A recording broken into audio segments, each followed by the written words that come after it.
नांगर फिरवला आदिलशाहीच्या सांगण्यावरून. बरं, फिरवला पुन्हा निर्मनुष्य झालं. पुण्याच्या उत्तर दरवाजाला पहार ठोकली, त्याच्यावरती कवटी लावली आणि त्याला चपळीची माळ घातली. हे मसनवाट्याला करतात. म्हणजे मसनवाट एखाद्या गोष्टीची करायची असेल तर त्या ठिकाणी हा अंमल बसवला जायचा. प्रकारे महाराजांनी पुण्या प्रांताची घडी पुन्हा बसवण्यास सुरुवात केली जिजाबाईंच्या नेतृत्वाखाली. बरोबर. साली आदिलशहाच्या दरबारामध्ये फार मोठ्या प्रमाणामध्ये कटकारस्थान शिजू लागली शहाजी राजांच्या विरुद्ध. आदिलशहाची पत्रच अशी आहेत की बंडखोर काफराच्या औलाद ती बंडखोरच निघाली. तोरणा घेतला, कोंढाणा घेतला, हे किल्ले आदिलशहाचे किल्ले आहेत. शहाजीराजांना पूर्णतः पटून चुकलं की अरे हा मुस्तफा खान म्हणजे नेकिसम. आदिलशहानी डाव साधला. आदिलशहानी शिवाजीराजांवरती आणि कर्नाटकात असणाऱ्या संभाजीराजांवरती, म्हणजे शिवाजीराजांचे थोरले बंधू संभाजीराजे, त्यांच्यावरती फर्राद खानाला आणि शिवाजी महाराजांवरती फतेह खानाला पाठवून दिला. पत्र गेलेलं आहे समनीसांना की शिवाजी सहाय्य न करणे, तुम्ही गड झुंजता ठेवा. तेव्हा हे श्री वलयवरनं आलेलं आहे. शिरवळ किंवा खंडाळा आहे ते स्कंद वलयवरनं आलेलं आहे. लोणावळा आहे ते लवण वलयवरनं आलेलं आहे. बाजी जयदेव वगैरे सगळी मंडळी बेलसर पर्यंत आली, एकदम वेगाने घोडदौड करत आली आणि तिथे एकदम येऊन शांत झाली. आखर झोपेत सगळे पडल्यानंतर जो मराठ्यांनी दणका दिलेला आहे त्यांना, बाजी जयदेवनी म्हणजे शर्तच केली आणि जाऊन सगळ्या त्या गराड्यातनं तो झेंडा उचलला. बाजी माणसं कापत कापत अंगावर वार झेलत माघारी फिरला. सगळी वरती आली. खळद बेलसरचा घाट सोडून पुरंदर चढायला लागली. पुरंदराच्या निम्म्यात आली तशी महाराजांनी धोंडच लोटून दिल्या. ह्या धोंडी काय करायच्या, गरंगळच खाली यायच्या. बरोबर, वाचणार कुठं, अंधार पूर्ण काळा बुडूक.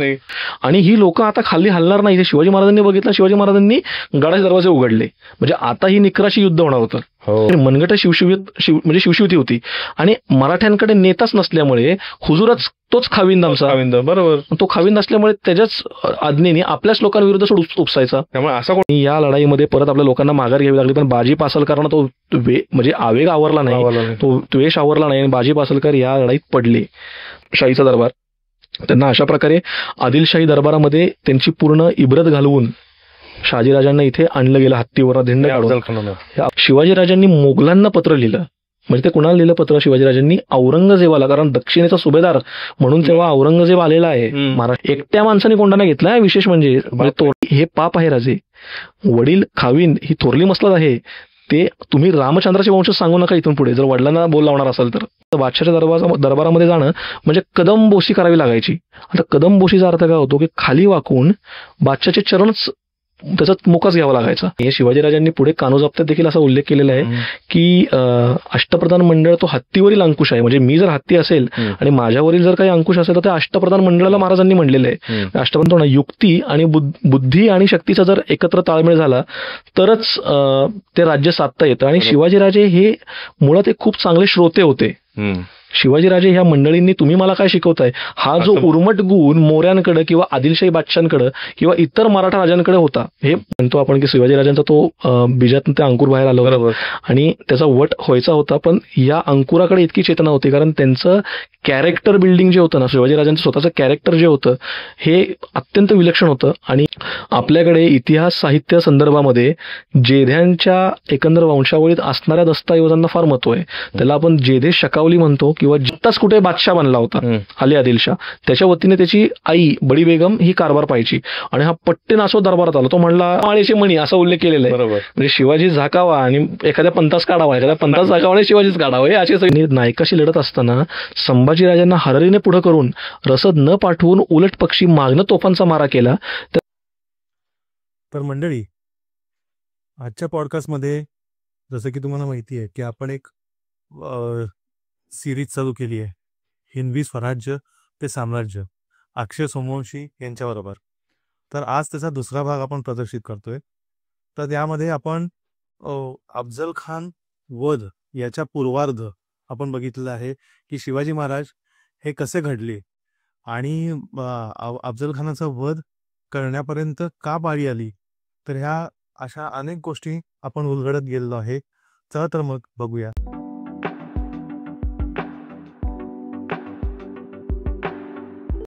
नमस्कार मंडळी, ओळखला असेल अक्षय सोमवंशी. आपण एक सिरीज चालू केली आहे शिवाजी महाराजांसाठी किंवा ओव्हरऑल आपण हिंदवी स्वराज्य ते साम्राज्य अशी आपण सिरीज चालू केली आहे. बरोबर. तर पहिला पार्ट आपण डीप मध्ये घेतला होता की शहाजीराजे काय होते, शहाजीराजांचं त्यांच्या तेजस्वी व्यक्तिमत्वामुळं काय गोष्टी झाल्या आणि तिथून मग शिवाजी महाराजांना तो सपोर्ट कसा मिळाला, बरोबर, या सगळ्या गोष्टी घेतल्या होत्या. अगदी. तर आता माझं असं अपेक्षा आहे की आपण ह्या एपिसोडमध्ये साधारणतः 19 वर्षानंतरचा जे शिवाजी महाराज आणि तो कालखंड साधारणतः 29व्या वर्षी त्यांचं अफजल खान वध झाला, बरोबर ना? बरोबर. तर त्यांनी वयाच्या 29व्या वर्षी अफजल खानाचा वध केलेला आहे. तर आपण या पॉडकास्टमध्ये असं घेऊया का की प्रतापगडचं जे युद्ध हे झालं, वध झाला अफजल खानाचा, तर त्याचा पूर्वार्ध, बरोबर, की अफजल खानापर्यंत म्हणजे त्यांची शिवाजी महाराजांची घोडदौड झालेली आहे होती, बरोबर आहे, त्यांचं रीच कितीपर्यंत वाढला, त्यांनी या पिरियडमध्ये कसं केलं, कारण एक माइंडसेट कसा तयार झाला महाराजांचा, कारण अफजल खान वध हा खूप इम्पॉर्टंट पार्ट आहे, बरोबर, आणि लोकांना माहिती आहे. एक्झॅक्टली. हा त्याचा जो पूर्वार्ध होता तो थोडासा चांगला मला वाटतंय, तुम्ही म्हणताय तसं योग्यच आहे, बरोबर, त्याचा एक ग्लिम्स मिळायला हवा, बरोबर, अगदी. तर आपण मग चालू करूया सुरुवात मंडळी. Yes, thank you. तर मग मागच्या पॉडकास्टमध्ये मला आठवतंय आपण राजगडाच्या बांधकामापर्यंत येऊन थांबलो होतो, बरोबर, आणि ते साल होतं 1647चं. राईट. आता 1647 पासून ते आपण अफजल खान 1659 पर्यंतचा हा पॉडकास्ट घेतो, बरोबर. याला आपण नाव देऊयात का वैभव दादा? याला आपण म्हणूयात अफजल खान किंवा प्रतापगड पर्व पूर्वार्ध. ओके, ठीक आहे. आणि अफजल खानाचा मृत्यू आणि अफजल खानाची भेट हे प्रतापगड पर्व उत्तरार्ध मध्ये घेऊया. चालेल. थोडासा पॉडकास्ट आपला हिंदी झाला तरी चालेल. हो, ठीक आहे, सुरुवात करूया. ओके. तर झालं असं या सगळ्या प्रकरणामध्ये की शिवाजी राजांचं एकंदर वय 17 वर्ष. जस्ट त्याच्या आधी जस्ट तुला हे हो, आता गणपती पण चालू आहेत, अगदी. त्याचं काही त्या पद्धतीनं सुरुवात जर बरोबर मागच्या ह्याची पॉडकास्टची सुरुवात कावळी झाली होती, तर आता मला वाटतं गणपती आणायचं आहे. तुम्ही खूप चांगलं मला एक इनिशिएटिव्ह दिलेला आहे. तर नक्कीच रामदास स्वामींनी गणेशाचं जे केलेलं स्तवन होतं, आपण त्यातल्या काही ओळी घेऊयात आणि सुरुवात करूयात. तर मी गणेशाला प्रार्थना करतो की ओम नमोजी गणनायका, सर्व सिद्धी फलदायका, अज्ञान भ्रांती छेदका बोधरूपा, माझी अंतरी भरावे सर्व काळ वास्तव्य करावे, मज वाघ शून्यास वदवावे कृपा कटाक्ष करुणी, तुझी या कृपेचेनी बळे वितुळती भ्रांतीची पाडळे, आणि विश्वभक्षक काळे दास्यत्व कीजे, येता कृपेची नीज उडी विघ्ने कापती वापुडी, होऊन जाती देशधडी नाम मात्रे, म्हणून नामे विघ्नहर अमा अनाथांचे माहेर, आदी करुणी हरिहर अमर वंदती, वंदोनिया मंगळनिधी कार्य करिता सर्व सिद्धी, अगाध अडथळे उपाधी बाधू सकेना, ध्यान गणेशाचे वर्णिता, मती प्रकाश होय भ्रांता, गुणानुवादे श्रवण करिता वोळे सरस्वती. आता इथे थांबतो कारण मोठा समास आहे, पण सरस्वतीचं नाव जोपर्यंत घेत नाही, तिचं आवाहन करत नाही, तोपर्यंत मला वाटतं की हे गणेशाचं वंदन देखील अपूर्णच राहील. तेव्हा आता आपण सुरुवात केलेली आहे. गणेशात पाठांतर खरंच हॅट्स ऑफ. हो, कसलं पाठांतर आलेलं आहे, म्हणजे हे लय आणि हे छान बसवलंय, त्यामुळे समर्थ कृपा सगळी. गुड. येस. तर आता शिवाजी राजांचं वय आहे 17 वर्ष. राजगडाचं बांधकाम चालू आहे, बरोबर. आता राजगडाचं बांधकाम चालू आहे म्हणजे तो गड अगदीच 1-2 वर्षात बांधून होण्यासारखा नव्हताच. विशाल म्हणजे विस्तीर्ण असा तो गड आहे, आणि तोरण्याचं फोर्टिफाईड पार्ट तो आहे, काउंटर पार्ट तो आहे तोरण्याचा. फोर्टिफाय त्याला करायचं आहे. ओके. तोरण्याला 2 माच्या होत्या, झुंजार माची आणि बुदला माची. तर राजगडाला 3 माच्या आहेत, सुवेळा माची, संजीवनी माची आणि पद्मावती माची. माची म्हणजे काय? माची म्हणजे एखाद्या गडाचा विस्तीर्ण असा पार्ट. विस्तीर्ण इन सेन्स तुम्हाला सांगतो, गड म्हणजे डोंगर. थोडक्यात गडाचे पण प्रकार पडतात. एक असतो जलदुर्ग, एक असतो स्थलदुर्ग आणि एक असतो गिरिदुर्ग. आता हा जो गिरिदुर्ग आहे, राजगड जो आहे तो गिरिदुर्ग, बरोबर.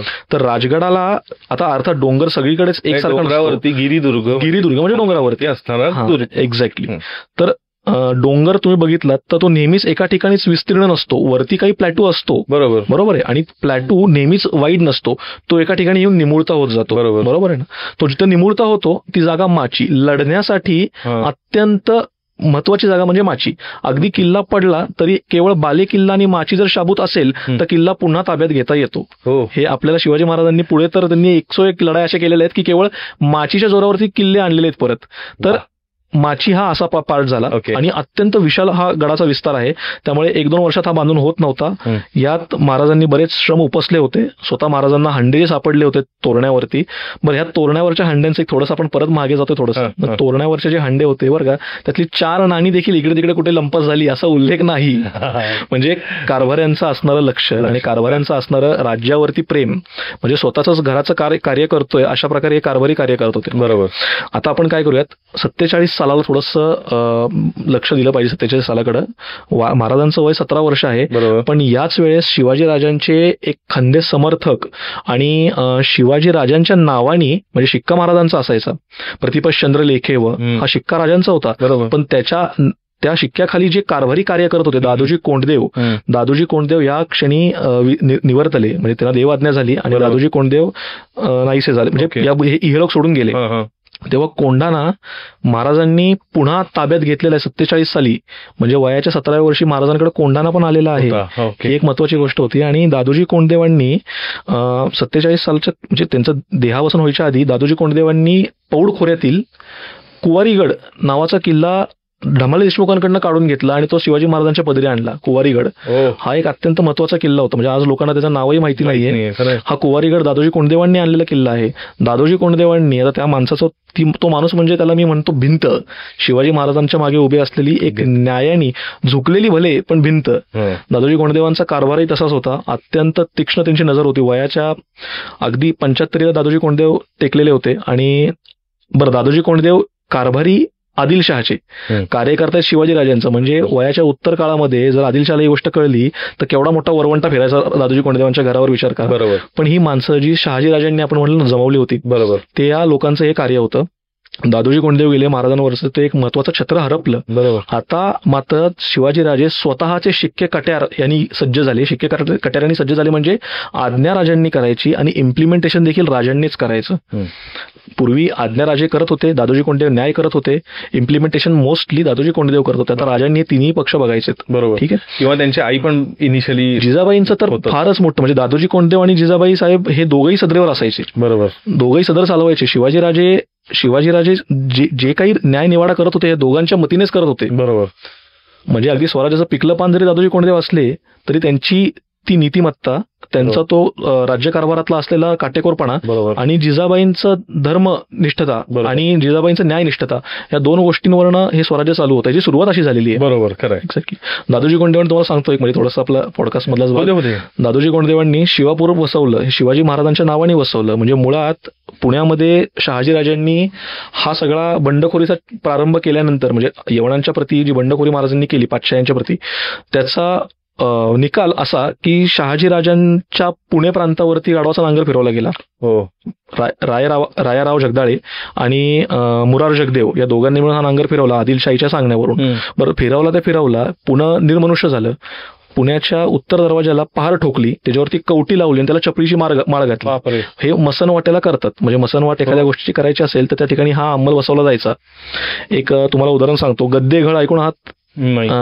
बरं, ठीक आहे. विरगळ, ठीक आहे. मी विरगळ गद्देगळ दोन्ही सांगतो. विरगळ म्हणजे कसं असतं की एखादा वीर पुरुष एखाद्या युद्धामध्ये जर मरण पावला आणि त्याची पत्नी जर सती गेली तर अशा ठिकाणी एक 3 भागांमध्ये विभागलेला दगड, त्याला घळ म्हणतो आपण, तो दगड कोरला जायचा. त्याच्यावरती पहिल्या ठिकाणी असं दाखवलं जायचं की युद्ध चाललंय, दुसऱ्या ठिकाणी हा राजा जो आहे हा पराक्रम करतोय आणि तिसऱ्या ठिकाणी हा आता मरण पावलेला आहे, त्यामुळे हा आता गेलेला आहे. आयदर तो शंकर भक्त असेल तर कैलासाचं दाखवतात, तो विष्णू भक्त असेल तर वैकुंठाचं चित्र दाखवतात. आणि मागे त्याची पत्नी जी सती गेलेली आहे तिचा डावा हात असा तिथे कोरला जायचा, सरळ कोरला जायचा.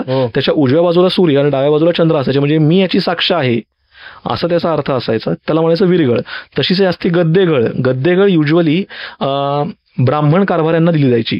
कारण व्हायचं काय, मुळात तो काळ असा होता की ब्राह्मण कारभारी शस्त्र चालवायचे, पण त्यांचं मूळ कार्य शस्त्र चालवणे नव्हतं. त्यांचं मूळ कार्य होतं देवधर्माची कार्य करणे, पूजा अर्चना करणे. ज्या ज्या स्थळी निर्माण त्यांना करून दिलेली त्या स्थळांची पूजा अर्चना हे सगळं त्यांचं कार्य होतं. अशा ब्राह्मणांना कोणी तोशीच देऊ नये म्हणून त्यांना गद्देगळ करून दिली जायची. म्हणजे या गळीवर असं लिहिलेलं असायचं, थोडंसं वल्गर आहे, पण गाढवाचं चित्र काढलं जायचं आणि ते गाढव 2 पाय वरती करून उभा आहे आणि त्याच्या समोर एक बाई आहे. तुम्हाला आता थोडासा मतिदार्थ तुम्ही समजून घ्या. त्याचा अर्थ असा होतो की जो कोणी या ब्राह्मणाच्या वतनास हात लावेल त्याला हे गाढव आम्ही समजून घ्या पुढचं. असं ती गद्देगळ असायची.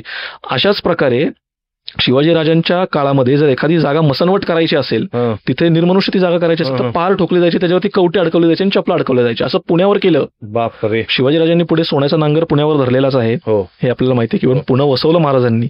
47 सालानंतर जे आपण म्हणून महाराजांनी काय केलं तर त्यांनी हे काम पहिलं केलेलं आहे की पुणे वसवायचं काम केलेलं आहे. पुणे निर्मनुष्य झालं होतं लोकांच्या मनात. आता त्या काळात केवळ आनाभाका घेऊन लोक मरणासाठी तयार व्हायचे एकमेकांच्या, तेव्हा ही मसनवड झालेली आहे. आणि आता जर ही काढायची असेल उकडून तर तिथे सोन्याचा नांगर धरायला पाहिजे. हे शिवाजीराजांनी त्या काळात मनस्थितीनुसार केलेली कार्य आहेत. तर 47 सालानंतर महाराजांनी धरणं बांधण्याचं काम केलेलं आहे मोठं. त्यानंतर शिवाजीराजांनी पुण्याची मसनवट काढली. लांडगे जो कोण मारून आणेल, म्हणजे लांडगा कसा आणायचा मारून, लांडगा मारायचा, त्याची शेपटी काढून आणायची, त्याला इनाम दिला जायचा. पुण्याच्या परगण्यामध्ये लांडगे असायचे भरपूर सारे. आणि ते इथल्या म्हणजे जो कोण धनगर आहे त्याच्या बकऱ्यांना उपद्रव करणे, माणसांना उपद्रव करणे, लहान पोरांना पकडून नेणे वगैरे हे असले उद्योग व्हायचे. महाराजांनी तो एक नियम काढला की हे जो कोण करेल त्याला माझ्याकडनं इनाम. आणि मोस्टली करणारी लोक होती रामोश्यांची, त्यामुळे त्यांनाही तो उदरनिर्वाहाचं साधन झालं. लोकही त्यांनी परत यायला लागली. अशा प्रकारे महाराजांनी पुण्या प्रांताची घडी पुन्हा बसवण्यास सुरुवात केली जिजाऊबाईंच्या नेतृत्वाखाली. बरोबर. 47 साली शिवाजीराजांचा दादोजी कोंडदेवांचा मृत्यू झाल्यानंतर 47 सालीच शिवाजीराजांनी पुरंदराकडे कूच केलेली आहे.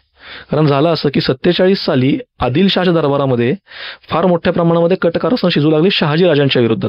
शहाजीराजे यावेळेस दक्षिणेत होते, परंतु दक्षिणेत म्हणजे विजापूरला नव्हते, खाली कर्नाटकला होते, तंजावरच्या जवळ होते, कर्नाटकात होते. शिवाजीराजे बंगळूर प्रांतात होते. आता बंगळूर प्रांत म्हणलं की परत रंदुल्ला खानाचं नाव येतं. तर ही रंदुल्ला खान वगैरे ही मंडळी सगळी शहाजीराजांच्या बरोबर होती. बरोबर. आणि झालं काय की त्यावेळेसचा मुस्तफा खान नावाचा वजीर आदिलशहाचा, त्या आदिलशहाच्या वजीराचे कान लोकांनी भरले. बरं, हा आदिलशहाचा वजीर सुद्धा मुळात शहाजीराजांचा कट्टर द्वेष्टा होताच. मंबाजी भोसले, शिवाजी म्हणजे शहाजीराजांचे चुलत भाऊ मंबाजी भोसले, बाजी घोरपडे म्हणजे मुधोळकर घोरपडे ज्यांना म्हणतो आपण ते, त्यानंतर खवास खान, फतेह खान, फर्रात खान, ही सगळी मंडळी शहाजीराजांच्या अगेन्स्ट होती. त्यांनी मुस्तफा खानाचे कान भरून सुरुवात केली. मुस्तफा खान मोहम्मद शहाच्या कानाला लागला. मोहम्मद शहाने ठरवलं की शहाजीराजांना काढण्यास अडवायच्या, म्हणजे शहाजीराजांना बेड्या ठोकायच्या. आणि बरोबर, म्हणजे थोडक्यात बेड्या ठोकायच्या हे आदेश दिला. पण आधी शहाजीराजांचं इतकं नाव होतं, अगदी त्यांना डोळेवर करून बघण्याची पण हिंमत नव्हती, अगदी याही वेळेस नव्हती. मग हे शिवाजी महाराजांना त्यांनी असं वरती करतायत स्वतःच्या मुलाला, म्हणून तिथून हे झालं का? कसं होतं, शहाजीराजांच्या आपण थोडीशी हिस्ट्री ट्रेस काढला त्यात बंडखोरी होतीच. बरोबर. कारण निजामशाह असं ती नाही, म्हणजे ती छुपी म्हणजे कशी, निजामशाहला मांडीवर बसून स्वतः शहाजीराजे गादी बरोबर ही बंडखोरी होतीच. आदिलशहाची पत्रच अशी आहेत की बंडखोर काफराचा औलाद ती बंडखोरच निघाली. कारण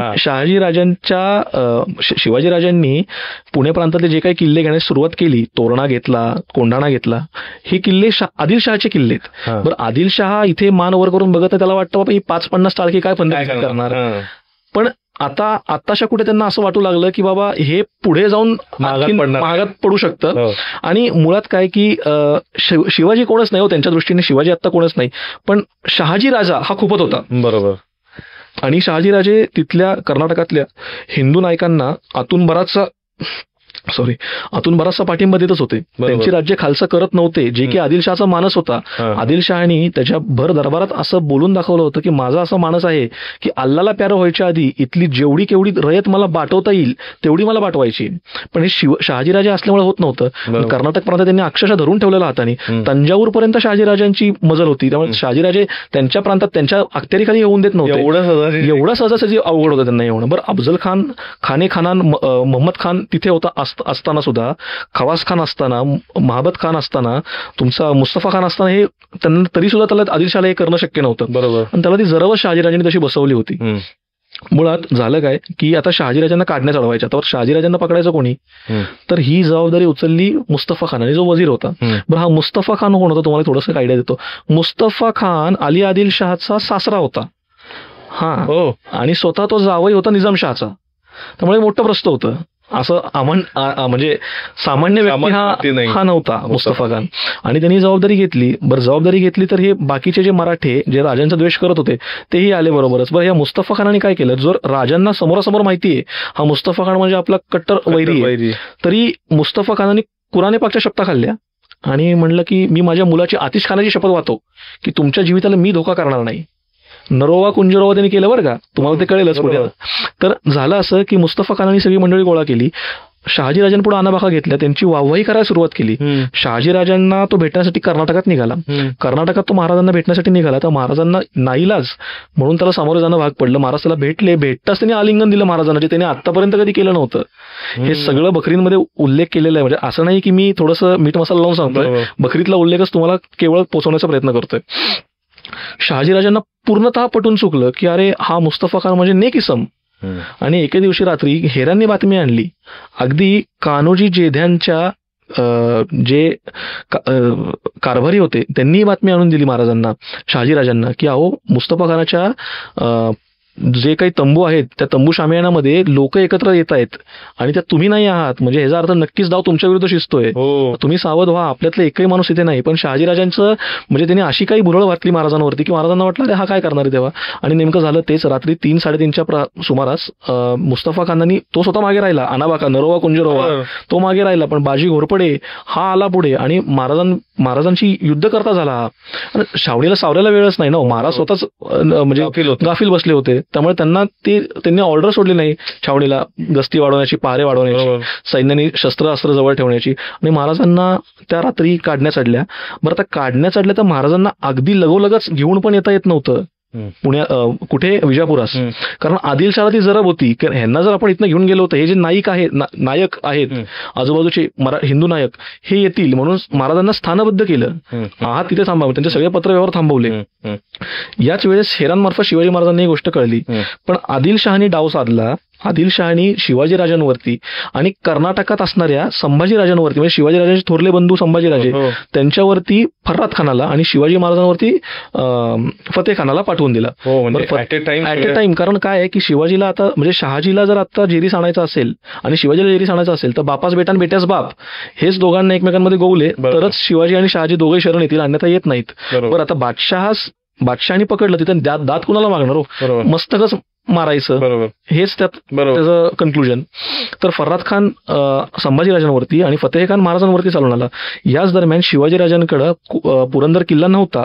किल्ल्यावरती निळकंठराव सबनीस नावाचे, महाजी निळकंठराव सबनीस नावाचे किल्लेदार होते.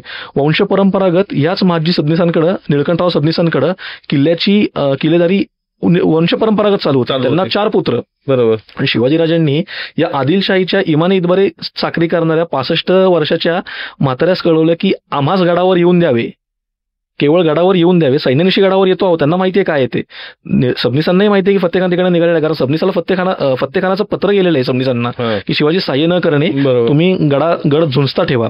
तेव्हा शिवाजीराजांनी आतनं मसलत चालवली. त्यांनी गडावरती महाराजांना येऊन दिलं. महाराज आपल्या 1,500 हाशमांनिशी वरती गेले. आता झालं असं, फतेह खान लढती 5,000 फौज घेऊन येत होता. म्हणजे मशाल बुजवायला, घागरभर म्हणजे चिलीम बुजवायला असा उल्लेख आहे बकरीत की चिलिमीतला अंगार बुजवायला घागरभर पाणी घेऊन येत होता तो. बरोबर. त्याच्याकडे तोफा होते, उंट होते, घोडेस्वार होते, बरकंदाज म्हणजे बंदूकवाले, काय तयारी करून. हो, बरकंदाज होते, शुत्तरनाळ म्हणजे उंटावरच्या तोफा, गरनाळ म्हणजे हत्तीवरच्या तोफा, हे सगळं तो घेऊन आला होता. म्हणजे साहजिक आहे ना हो, कारण तोही 5,000 मनसबदार होता. तोही येणार तर 100-1,500 लोक घेऊन येणार नाही. शिवाजी महाराजांना हलक्यात घेतलं नव्हतं त्यांनी हलक्यात घेतलं होतं. तुम्हाला सगळं घेऊन येतोय. हा, तरी तो त्यांचा सुलतान धावा असताना सुलतान धावाच नाव दिलेलं आहे. सुलतान यायचे ते असेच यायचे. हा, कसं आहे, आंधळ त्याने कुत्रपीठ खाते. बादशहाची मुबलक फौज, हे 5,000 मनसबदार, ह्यांचे तोरे मोठे, हे म्हणजे काय स्वर्ग ठेंग नाही यांना. तर हे येताना 5,000 कोण 10,000 फौज घेऊनच यायचे. आता हा निघाला तिकडनं, हा खळद वेलसरला आला. खळद वेलसर म्हणजे अगदी करे पठार. आता करे पठाराचं नाव घेतलं तर खंडोबा तिथे आहेच, मार्तंड भैरव तिथे आहे स्वतः. आता करे पठाराचं थोडंसं एक पुराणात जर आपण गेलो तर नाव कसं पडलं करे पठार थोडंसं सांगतो. ब्रह्मदेव करे पठारावरती, म्हणजे त्या डोंगरावरती, त्याचं नाव तेव्हा करे पठार नव्हतं, पुराणातली कथा आहे. ब्रह्मदेव बसले होते. भीम ब्रह्मदेवांना आळवायला गेला यज्ञासाठी, तर ब्रह्मदेव काही डोळे उघड्यावर त्यांची ब्रह्मानंदी टाळी लागलेली. तर ब्रह्मदेवाचा जो कमंडलू होता त्यातलं पाणी त्यांनी घेतलं आणि ब्रह्मदेवाच्या मुखावर म्हणजे मस्तकावर धरलं. ते वर्ण घरंगळ झालं आणि ते खाली पाणी आलं, ती करा नदी झाली. म्हणून करे पठार असा पुराणामध्ये त्याचा उल्लेख आहे. असो, तर करे पठारापर्यंत हा आला. आणि करे पठाराच्या खळद आणि बेलसर हे 2 गाव आहेत. जे खळदकर आडनावाची लोक आहेत ते खळदवरून येतात, बेलसर आडनावाची लोक ती बेलसर गावात नाही. बरोबर. अशी खळद बेलसर जवळ याचा छावणी पडली. शिवाजीराजे पुरंदरावरती आहेत. पुरंदरावरती ऑलरेडी 800 लोक होती, प्लस महाराजांची 1200 ते 1500 माणसं. त्याचा एक्झॅक्ट काउंट सापडत नाही, पण तरी सुद्धा 1200 ते 1500 माणसं ही फारच तोकडी आहेत, कारण ही सगळी पोरसोरच आहेत. बरोबर. पण यामध्ये देखील जसं दादोजी कोंडदेव महाराजांना पूर्वी लाभले, तसंच बाजी पासलकर, स्वराज्याचे पहिले सरलष्कर सरसेनापती बाजी पासलकर या ठिकाणी होते. तो एक फार मोठा म्हणजे वटवृक्ष महाराजांच्या पाठीशी याही ठिकाणी उभा होता. शिवाजीराजे गडावरनं बघत होते. बरं झालं काय, थोडंसं आता परत मागे जावं लागेल. शिवाजीराजांनी ही 12 मावळं जी आहेत ना, ही 12 मावळं ताब्यात घेतली होती आणि ही 12 मावळं ताब्यात घेतली ही बाजी पासलकरांमुळेच महाराजांच्या ताब्यात आली, हेही तितकंच सत्य. कारण बाजी पासलकर हे मावळांचे अधिपती होते. म्हणजे त्या सगळ्या अधिपती इन द सेन्स काय, बाय लॉ नाही, पण त्यांचा तिथे शब्द चालायचा, वजन चालायचं. बरोबर. तर ही मावळातली मंडळी महाराजांना अनुकूल होत होती. मावळातला सारा जो शिरवळला जायचा, आता निनादरावजी बेडेकर आपण नाव ऐकूनच आहोत सगळेजण, त्यांनी एक थेरी मांडली होती फार पूर्वी. हे शिरवळ हे जे नाव आहे हे श्री वलयवरनं आलेलं आहे. शिरवळ किंवा खंडाळा आहे ते स्कंद वलयवरनं आलेलं आहे. लोणावळा आहे ते लवण वलयवरनं आलेलं आहे. जी कुठली गावं डोंबिवली, बोरिवली, कांदिवली, खंडाळा ही जी सगळी नावं आहेत ही वलय किंवा आवली वरनं आलेली आहेत नावं. तर असं जे शिरवळ नाव आहे, शिरवळ हे फार महत्वाचं ठाण आहे आदिलशाहीचं.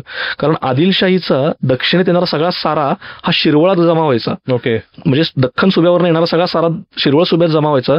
तिथल्या सुभेदाराला आमीन म्हणलं जायचं आणि तो आमीन तो सारा पुढे न्यायचा. भोरातनं, मांढरातनं किंवा जी काही बाकी खोर आहेत, वेलवंड खोरं वगैरे जी काही सगळी खोरी आहेत किंवा मोऱ्यांची वन जावली, तो दक्षिणेतला भाग तो सुद्धा पहिला यायचा शिरवळलाच. हेच इंग्रजांना पुढे म्हणजे भयंकर शिरवळाचा प्रश्न फार मोठा होता. श्रीवलय त्याचं नावच होतं. त्याला श्रीवलय नाव पडायच्या आधी श्रीपट्टण म्हणले गेलेले शिरवळाला. कारण 2 नद्यांच्या दोआबातला हा प्रदेश आहे, भीमा आणि नीरेच्या दोआबातला प्रदेश आहे शिरवळ. आणि इकडनं नीरा नदी ओलांडली की तुम्ही म्हणजे दक्षिणमध्ये आदिलशाहीच्या पूर्णपणे एरियातच एंटर करता, कोर एरियामध्ये. तर शिरवळ ठाणं आमिनाकडे होतं. आमिनाकडे ही लोक करच भरेनात, हे सगळे कर भरतात महाराजांकडे. म्हणजे केवढा मोठा हा बादशाच्या नाकावर टिचून केलेला कारभार. म्हणजे आम्ही 17 वर्षाच्या शिवाजीला मानतो आणि 70 वर्षाच्या बादशाच मानत नाही. बरं, बादशाही वरवंटे भयंकर. बादशाहाने केलं तसंच. बादशाहाने लगोलगच सगळ्यांना पत्र पाठवली, जाब सवालाची पत्र पाठवली. पैकी बांदल देशमुख पूर्वी घाबरून आदिलशाहीकडे परत गेले, कर भरते झाले.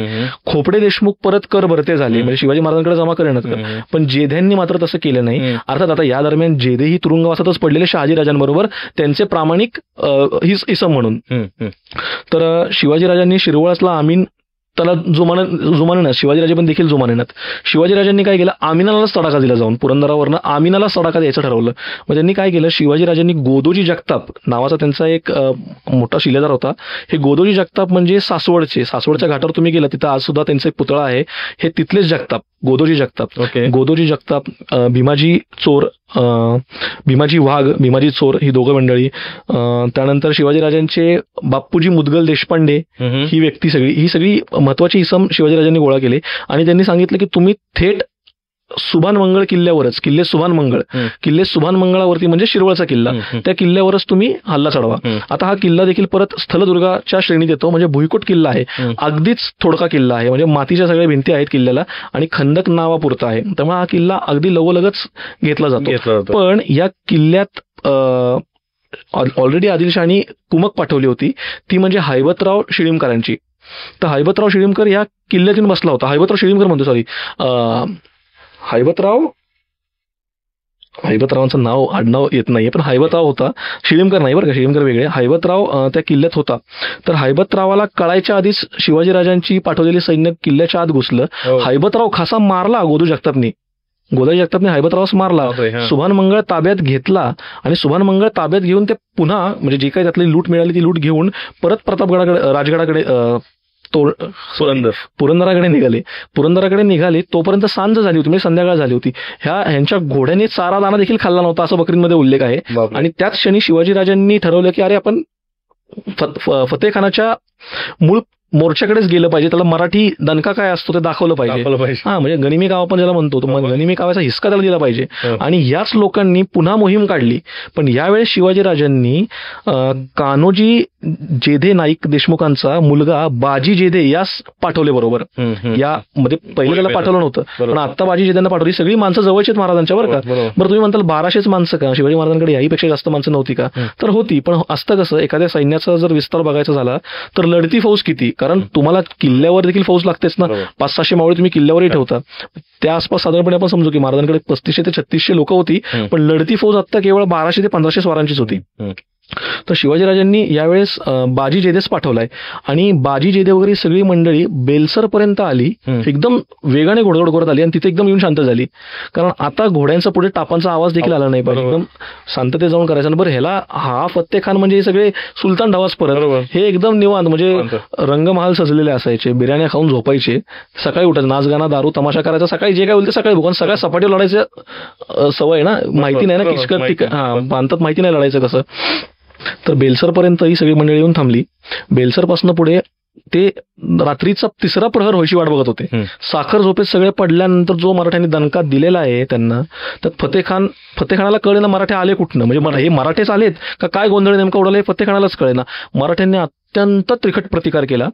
आता झालं काय, हा प्रतिकाराचा दणका चालू असताना साधारणपणे पाऊण तास हा प्रतिकार समोरच्या पार्टीचा आणि आपला दोघांचाही चालू होता. नंतर मात्र फतेखानाला कळून चुकलं की मराठे आलेले आहेत. त्यांनी फौज गोळा केली आणि मराठ्यांच्या पाठीशी लावली. बरं, ही सगळी फौज मराठ्यांच्या पाठीशी येत होती. ह्यात दिसणारी गोष्ट काय होती की एक 550 हशम असणारे आणि त्यांच्यामध्ये असणारा झेंडा, हेच फतेखानाला दिसत होतं. आणि तो झेंडाच गाराड्यात नेमका सापडायच्या मार्गाने होता. आणि फतेखानाचं सगळं लक्ष त्या झेंड्यावरच जात होतं. ही सगळी मंडळी हेलकावे देत देत मागे निघाले. असं नाही की मारला आणि लगेच पाठ दाखवून निघाले. एक एक जण हेलकावे देत, म्हणजे लढतोय मागे पण येतोय, लढतोय माघारी येतोय, असं करत ही सगळी मंडळी माघारी फिरू लागली. फतेखानाच्या नजरेस पडला तो आता महाराजांचा परचम, म्हणजे झेंडा पडला महाराजांचा. आता महाराजांचा झेंडा पडला आणि त्या 550 लोकांच्या गाराड्याभोवती फतेखानाचं सैन्य जमू लागलं. फतेखानाचं सैन्य जमतं हे मराठ्यांनी बघितलं आणि लोक आता मागे निघायला लागलेत. आपल्या आहेतच 500-600 माणसं, 5000ची फौज अंगावरती, कोण जाणार पुढं. आणि बघता बघता निशाणी, त्याला निशाणीचा ध्वज म्हणतो आपण, तो निशाणीचा ध्वज पडू लागला. ते बाजी जेध्यानी पाहिलं आणि बाजी जेध्याला ते सहनच होईना की अरे, पहिली मोहीम महाराजांनी आपल्या म्हणजे अंगाखांद्यावरती स्वराज्याचं परचम दिल्यानंतर पहिल्याच लढाईत त्यांनी माती खावी, इतकं शक्य नाही, हे सोपं नाही. तेव्हा बाजी जेधेनी म्हणजे शर्तच केली आणि जाऊन सगळ्या त्या गराड्यातनं तो झेंडा उचलला. बाजी माणसं कापत कापत अंगावर वार झेलत माघारी फिरला आणि माघारी फिरून तो गडावरती आला, पुरंदर गडावरती. बरं, आता झालं असं की फतेखान चेतला होता, तो ईर्षेलाच पेटला होता. फतेखान म्हटला आता सुट्टीच नाही तुम्हाला. अच्छा, हा कोण शिवाजी असेल त्याचा सोक्षमोक्ष आज करतो. कारण आता बरं तुम्हाला गंमत सांगतो, आता आमिनाकडली मार खाल्लेली जी लोक होती आमिनाकडची, ती आत्ता जाऊन पोचतायत फतेखानाला सांगायला, अहो आम्ही मार खाल्लाय. फतेखानांनी पण तोपर्यंत मार खाल्ला होता. म्हणजे इतक्या वेगात महाराजांनी हालचाली केलेल्या. आता फतेखानाचा तिळपापड झाला, फतेखानाची पायाची आग मस्तकात. फतेखान म्हणला आजच शिवाजीचा निकाल लावा. त्याला कळेना शिवाजी प्रकार काय, त्याला माहिती नाही. शिवाजीराजांचा मुलूक इतका बिकट होता, फतेखान वगैरे या लोकांना सपाटीवर लढण्याची सवय होती. हे सरळ लगोलग जिथनं वाट मिळेल तिथनं पुरंदर चढायला लागले. मग त्यांना वाटलं जिथनं वाट मिळेल तीच जागा पुरंदर चढायची. म्हणजे अक्षरशः लोकांची छाती फुटायची वेळ आली होती पुरंदर चढताना. महाराजांनी एकही इशारत केली नाही, भाला नाही, गोफन नाही, धनुष्य नाही, तोफा नाहीत, हल्ल्याच नाहीत. टप्प्यात जशी ही मंडळी आली, खळद बेलसरच्या घाटापर्यंत ही मंडळी सगळी वरती आली. खळद बेलसरचा घाट सोडून ही पुरंदर चढायला लागली. पुरंदराच्या निम्म्यात आली तशी महाराजांनी धोंडच लोटून दिल्या. ह्या धोंडी काय करायच्या, गरंगळच खाली यायच्या. बरोबर, वाचणार कुठं, अंधार पूर्ण काळा बुडूक, जाणार कुठं तुम्ही. तुम्हाला कळायच्या आत म्हणजे लोकांना कळेनाच आपण मरतोय कशाने, कारण कळेच तो पण धोंड अंगावर येते. बरं, ती धोंड येऊन थांबत नाही, म्हणजे परत 4-5 जण ती धोंड खालच्या धोंडीला आदळायची, ती खालची धोंड परत गरंगळ खाली जायची. हे खालच्या लोकांना कळायचं की वरनं धोंडे येत आहेत. पण हे सगळ्या लोकांनी ही सगळी शक्कल चालू केली. पण तरी सुद्धा बाजीच म्हणतोय, हे जे सगळे घोरपडे मंडळी आहेत ना, हे घोरपडे मंडळींनी भोसले. बरं, ह्यात शिवाजी महाराजांचा सख्खा मेहुणाही होता बरं का, बजाजीराजे नाईक निंबाळकर या मोहिमेत होते. आणि हे सगळ्या लोकांनी रान अडवून धरलं, कारण ह्या लोकांना ह्या टेरेनमध्ये लढायची सवय. हो बरोबर, ह्या मुघलांनाही, आदिलशाहीच्या लोकांनाही सवय नव्हती. बरोबर, ही लोक उभी राहिली आणि ही लोक आता खाली हलणार नाही हे शिवाजी महाराजांनी बघितलं. शिवाजी महाराजांनी गडाचे दरवाजे उघडले, म्हणजे आता ही निकराशी युद्ध होणार होतं. आणि शिवाजी महाराजांनी आपली 600-700 माणसं खाली सोडली. महाराज स्वतः गडावर होते. महाराजांनी 600-700 माणसं खाली सोडली की लोकांनी इतकी निकराची झुंज दिली त्यामध्ये. बरं, 65ला टेकलेले बाजी पासलकर दोन्ही हातात शमशीर धरून लढत होते. लढता लढता फतेखानाला कळलं की बाबा आपण जगतच नाही या संपूर्ण तडाख्यामध्ये. आणि नामुष्की आली ना, कारण 19 वर्षाचा शिवाजी 18 वर्षाचा शिवाजी तुडवतोय आपल्याला अक्षरशः. आपण 5000ची फौज कुठं, आणि हा किल्ला काही देत नाही शिवाजी. त्यामुळे स्वतः फतेह खान पळ सुटला माघारी. बरं, फतेह खान आणि सगळी मंडळी पळ सुटल्याने स्वराज्याचा हा एवढा मोठा ऐन मैदानात केलेला हा घवघवीत यशाचा, म्हणजे आता ही यशाचा घास आपण घेतोय. पहिलं युद्ध, पहिली लढाई म्हणजे बादशाही सुलतान. आणि होतं काय तुम्हाला सांगतो, सुलतानांचे जी काही जो काही म्हणजे वरवंटा फिरतोय लोकांवरती तो 600 वर्ष झालं फिरतोय. देवगिरी पडल्यानंतर पासून जे मराठ्यांवरती आलेले हे सगळं परचक्र होतं. लोकांना शिवशिवत होते सगळ्यांची. कारण शेवटी काय आहे, आदिलशहाला मोठं केलं कोणी, मराठ्यांनीच केलं की. आता आदिलशाची काय लायकी होती मोठं होण्याची, मुघलांना मोठं केलं कोणी, तिथल्या सिंधू राजांनी केलं, राजपुतांनीच मोठं केलं. कुतुबशाहीला, निजामशाहीला मोठं केलं कोणी, या मराठ्यांनीच केलं ना. त्या मराठ्यांच्या मनगटाचा डॉमिनन्स तेवढा होता. हा, मराठ्यांचा डॉमिनन्स म्हणजे मराठ्यांचं काय झालं, मराठ्यांची मनगट म्हणजे शिवशिवती होती. आणि मराठ्यांकडे नेताच नसल्यामुळे हुजूरच तोच खाविंद आमचा. बरोबर. तो खाविंद असल्यामुळे त्याच्याच आज्ञेने आपल्याच लोकांविरुद्ध उपसायचा. त्यामुळे असा कोणतरी आता निर्माण झालेले शिवाजीराजे, आता त्यांच्यासाठी प्राणपणाने लढणारी पोरं ही, आणि ही पोरांनी, आणि हा म्हातारा सुद्धा 65 वर्षीचा, आणि ह्या लोकांनी चक्क पुरंदराचा संपूर्ण परीख सोडला, खळद बेलसर गाठलं. म्हणजे बाजी पासलकर तर खळद बेलसर पर्यंत अक्षरशः घोड्यावरनं स्वार होऊन गेले, आणि घोड्यावर स्वार होऊन लढताय तिथे बाजी पासलकर. आणि झालं नेमकं असं की खळद बेलसर पाशी आल्यानंतर फतेह खान थोडासा माघारी वळला परत, आणि या लढाईमध्ये परत आपल्या लोकांना माघार घ्यावी लागली. पण बाजी पासलकरांना तो म्हणजे आवेग आवरला नाही, तो द्वेष आवरला नाही, आणि बाजी पासलकर या लढाईत पडले. शिवाजी महाराजांचं परत आणखीन एक खंदा समर्थक या 2 वर्षाच्या कालावधीमध्ये गेलेला आहे. दादोजी कोंडदेव गेले आणि बाजी पासलकर गेलेले आहेत. आणि आता यामध्ये सभासद बकरांनी सांगितलेलं आहे की ती एक कविता छोटीशी की आमीने ठाणेदार शिरोळे सुभान मंगळ कोटात निपटुनी त्या ते निमिषात फत्ते खाना दिला तडाका पुरंदराच्या परिघात. ही ती शिवाजी महाराजांची करामत शिवाजी महाराजांनी या ठिकाणी केलेली आहे. आणि शिवाजी महाराजांचे बाजी पासलकर नावाचा एक फार मोठा आधार शिवाजी महाराजांचा या ठिकाणी गेला. पण परचम घेऊन आलेला दुसरा अजून एक बाजी पासलकर त्यांना भविष्यात तिथे दिसत होता की बाजी जेध्यानी परचम आणला, आणि परचम आणला म्हणून वाघासारखं काम केलेलं आहे. वाघ ह्याला फारसीमध्ये सर्जा म्हणतात.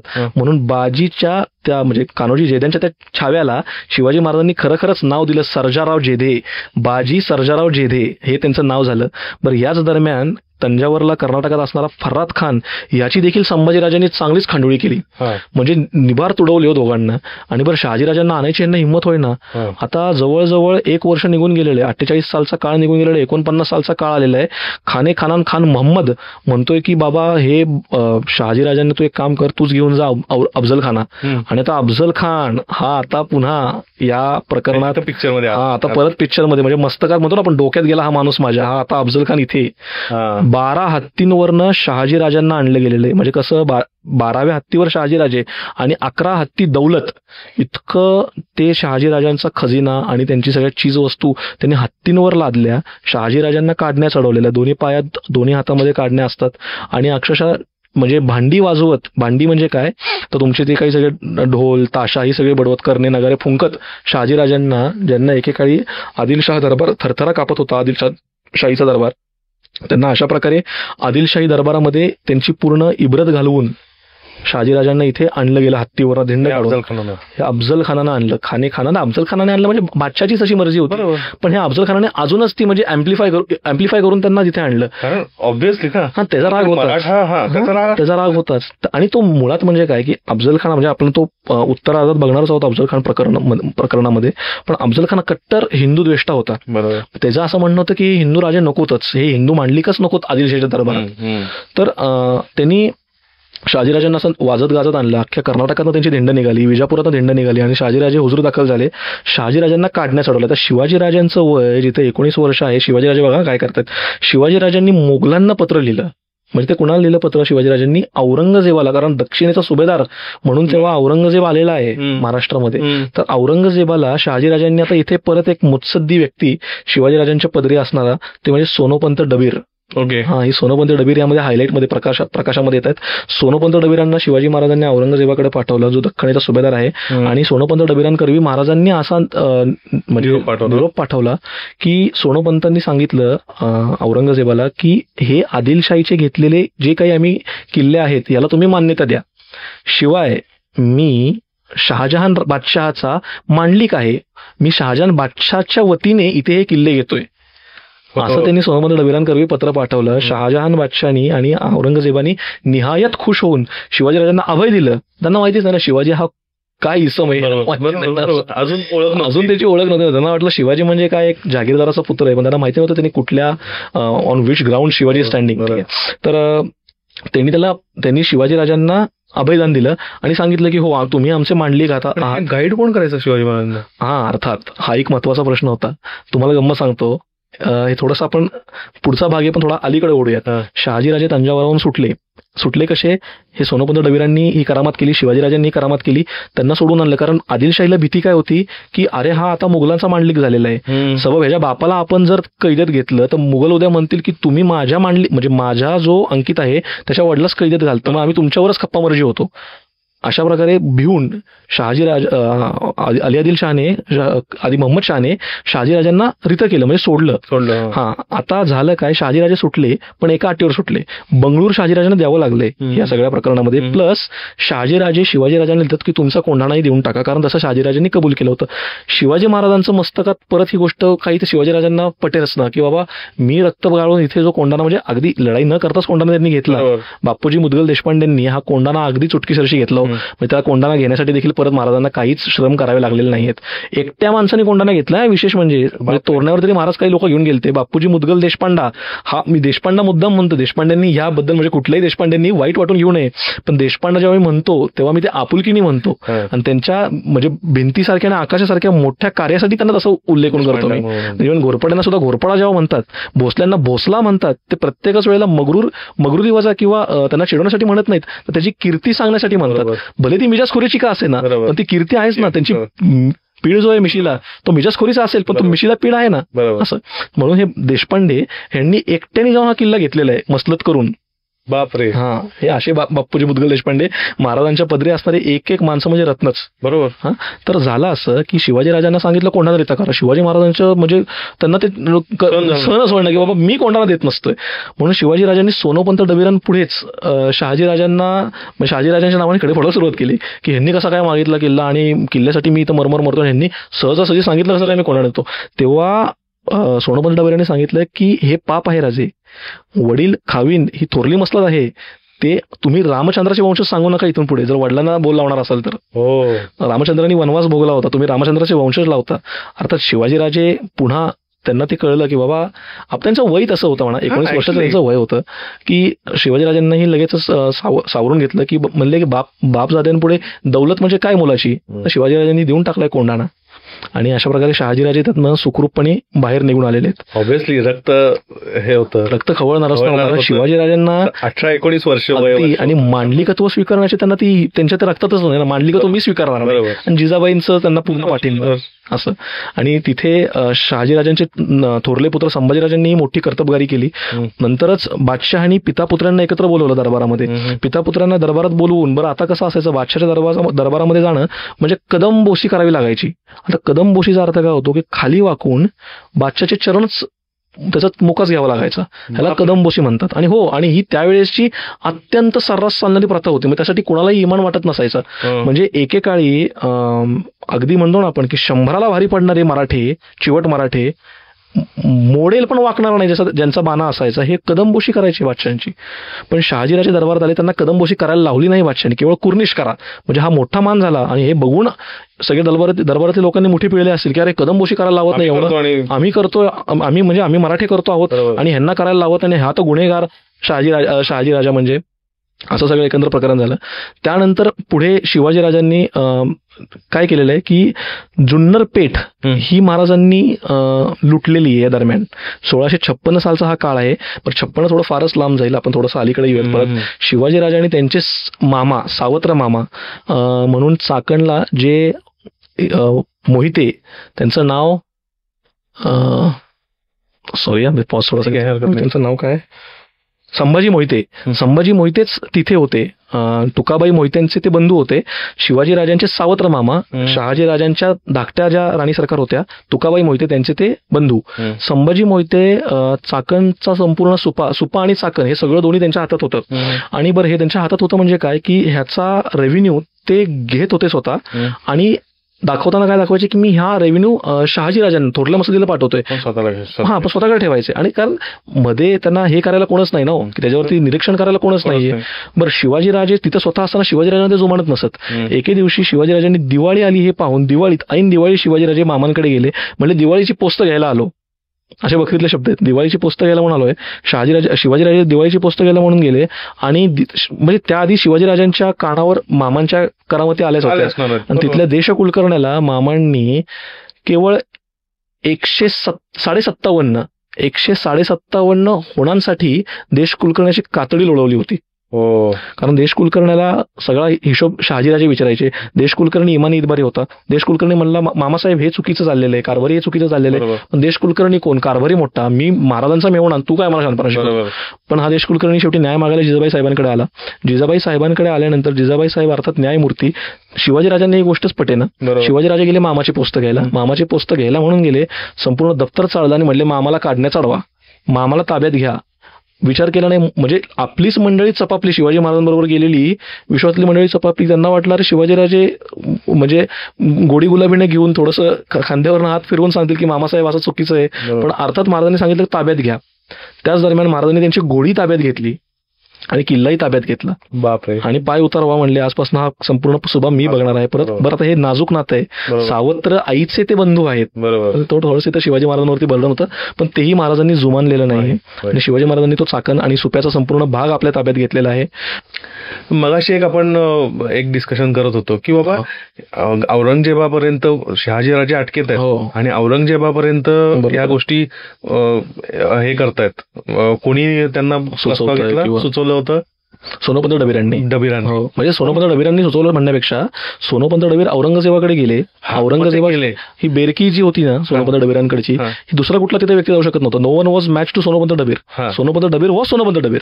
ओके. आणि तो कन्व्हे करायचा मेसेज म्हणजे बादशाच्या तोंडाला पंचा पुसायचा आहे, ते सोनोपंत डबीरांचंच काम होतं. हे शिवाजीराजांना माहिती होतं. आणि वेळोवेळी सोनोपंत डबीर म्हणा किंवा निळकंठराव पेशवे असतील, त्यानंतर हनुमंते असतील, रघुनाथपंत हनुमंते असतील, या सगळ्या माणसांकडून म्हणजे ही जी महाराजांनी शहाजीराजांनी त्यांच्याबरोबर दिलेली विश्वासातली जी काही मंडळी होती ही मोस्टली कायस्थ आणि ब्राह्मण मंडळी होती. महाराज आज आपण पाहतो आहोत समाजामध्ये ब्राह्मणांप्रती एक अत्यंत निगेटिव्ह कल लोकांनी केलेला आहे की शिवाजीराजे ते स्वतःच्याच पूर्णपणे डोक्याने चालत असत किंवा शिवाजीराजे हे एकमेव आणि सोवर्जिन डिसिजन मेकर होते. तर असं नाहीये. शिवाजीराजांनी पुढे कानोजप्त्यात देखील असा उल्लेख केलेला आहे की अष्टप्रधान मंडळ तो हत्तीवरील अंकुश आहे. म्हणजे मी जर हत्ती असेल आणि माझ्यावरील जर काही अंकुश असेल तर त्या अष्टप्रधान मंडळाला महाराजांनी म्हणलेलं आहे. अष्टप्रधान मंडळ महाराजांनी पुढे स्थापन केले, ती गोष्ट अर्थात वेगळी आहे.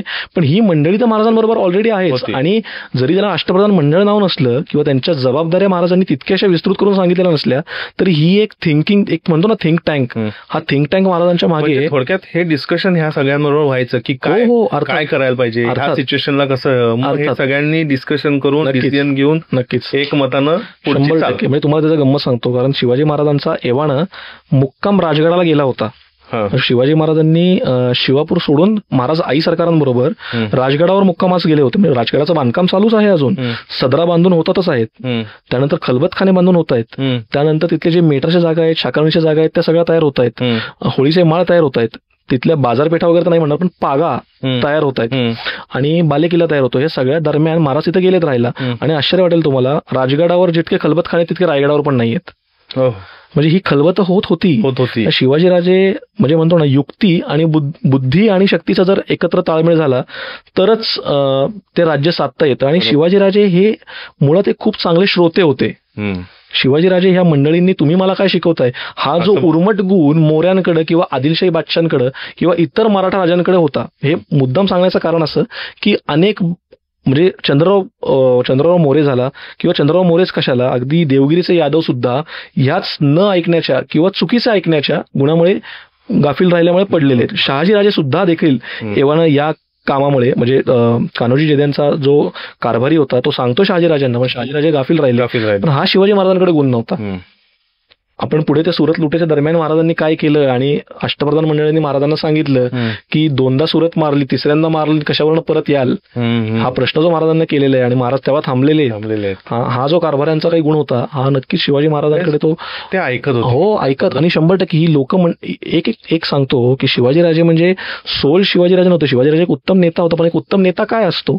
उत्तम नेता तोच असतो जो डिस्कशन करतो. कारण तुम्हाला कानाकोपऱ्यातल्या गोष्टी माहितीच नाहीत ना. बरं, तुमचं वय उन्हापुरं 20-21 वर्षाचं आहे, तुमचा अनुभव तो राजकारणातला कितीचा? बरं, मुघलांच्या म्हणा किंवा आदिलशाहीच्या किंवा सगळ्या शायांच्या वरवंट्याखाली मंडळी पिसली गेलेली आहेत, तापून सुद्धा कोण निघालेली आहेत. बरोबर. आणि त्यांचा नक्कीच मोठा अनुभव आहे, दांडगा अनुभव आहे. बरोबर. तर शिवाजीराजे नक्कीच त्या अनुभवाच्या पुढे शिवाजीराजे नतमस्तकच होते आणि अनुभवाला त्या किंमत ती होतीच. शिवाजीराजे असं नाही की तुम्ही मला काही सांगताय आणि मी उडवून लावतोय असं, तर त्यांच्या कुठल्याच ना शिवभारतात सापडतं, ना जेदे शकावलेत सापडतं, जेदे करीण्यात सापडत नाही, ना कुठल्याही पत्रा संग्रहालयात सापडतं. ही सगळी मंडळी महत्वाची आहेत. बरोबर. नसती महत्वाची तर शिवाजीराजांनी अष्टप्रधान मंडळ स्थापलं नसतं. शिवाजीराजांनी त्यांचे प्रत्येकाचे जे दिलेले आहेत कारभाऱ्यांचे अधिकार, ते अधिकार तितकेसे आपल्याला स्पष्ट दिसलेच नसते. बरोबर. एकटे शिवाजीराजे सोल डिसिजन मेकर नव्हते, सगळी मंडळी त्या मागे असायची. बरोबर. म्हणजे ह्या सगळ्यांवरती तेवढा विश्वास, 100% आणि त्यानुसार आपण त्या पद्धतीनं मोहीम लढवत होतो. बिलकुल बिलकुल. पण आता ह्याच्यात आपण जसं आपण आता बघतोय की अफजल खानाचा पूर्वार्ध आपण म्हणजे प्रतापगडच्या ह्याच्यामधला पूर्वार्ध आपण बघतो.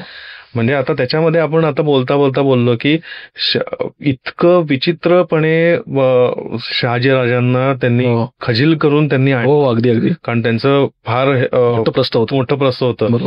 मग त्यामुळे तो कुठंतरी ती होती महाराजांच्या महाराजांच्या वडिलांना अगदी की त्यांचं स्थान काय आहे. बिलकुल. म्हणजे तिथून तो राग चालू झाला. अफजल खानाविरुद्धचा पर्टिक्युलर राग तो तिथून सुरू झाला.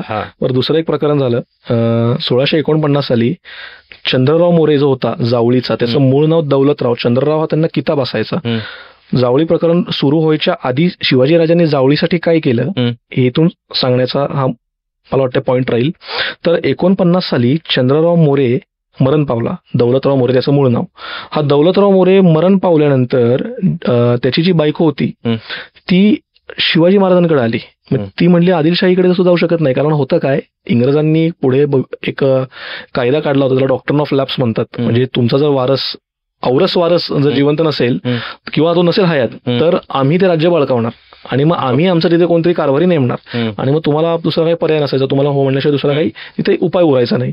तर यावेळेस हा आदिलशाही वरवंटा आपल्याकडे येण्याच्या आधी किंवा आदिलशाहीचं लक्ष आपल्याकडे येऊन आणि आपलं इथं डॉक्ट्रिन ऑफ लॅप्स व्हायच्या आधी आपण इथे कोणतरी दुसरा माणूस उभा करावा आणि त्यासाठी आपण प्रादेशिक म्हणजे त्या जॉग्राफीतला कोणतरी माणूस आपल्या पाठीशी असावा. म्हणजे शिवाजीराजांकडे ही हाऊबाई, तिचं नाव, ही हाऊबाई शिवाजीराजांकडे आली आणि शिवाजीराजांचं वय यावेळेस 19 वर्षांचं होतं. 1649 ही कथा होती.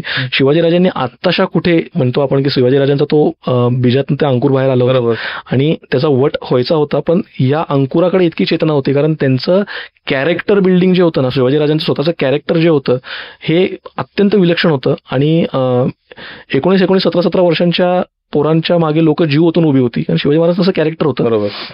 तर या हाऊबाई महाराजांकडे आल्या. महाराजांनी मोऱ्यांनाच उलटा प्रश्न केला की तुम्हाला काय वाटतं काय करावं या दरम्यान. तेव्हा ती म्हणली की मला असं वाटतं की मोऱ्यांपैकीच कोणीतरी एक मोरे इथे आणून बसवावा गादीवर, पण तो सक्षम असला पाहिजे.